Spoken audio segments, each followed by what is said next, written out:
ఇది ఒక ప్యూర్ కంచిపట్టు టిష్యూ శారీ అండి. ఇది వచ్చే వరకు మనకి complete tissue pink all over shaded sari అనమాట. పేస్టల్ కలర్స్ వచ్చాయి దీనికి. సో దీనికి మనకి ట్రెండీగా టాజిల్స్ కూడా బ్రేడ్ టాజిల్స్ అంటాం దీన్ని. ఇది అంతా కూడా పట్టుకుచ్చులు, సిల్క్ థ్రెడ్ కాదు. సో ఈ పట్టుకుచ్చులతో ఆల్ పేస్టల్ కలర్ శారీలో వచ్చినవన్నీ యూస్ చేసుకుంటూ మనం ఈ టాజిల్స్ చేసాము. దీని బ్లౌజ్ వరకు వచ్చేసరికి ప్యూర్ టిష్యూ అండి.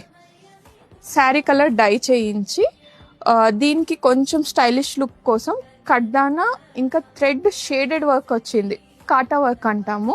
అలాగే మెయిన్ శారీ కలర్ ఏమో చల్ల వర్క్ చేసాము. ఇది వచ్చేసరికి 1 sided creeper work blouse and స్లీవ్స్కి వచ్చే వరకు ఆల్ ఓవర్ స్టైల్లో వచ్చింది. దీనికి కూడా టాజిల్స్ ట్రెండీగా కట్ వర్క్ విత్ మల్టీ కలరే వచ్చాయి. కంప్లీట్ ట్రెడిషనల్గా ఉన్న శారీని మనం స్టైలిష్ లుక్ ఇవ్వడానికి ఎలా డిజైన్ చేసాం చూసారు కదా. సో ఇలాంటి డిజైనర్ వేర్ బ్లౌజెస్ కోసం త్రిస్త ద యూనిక్కి విజిట్ చేయండి and do follow the page.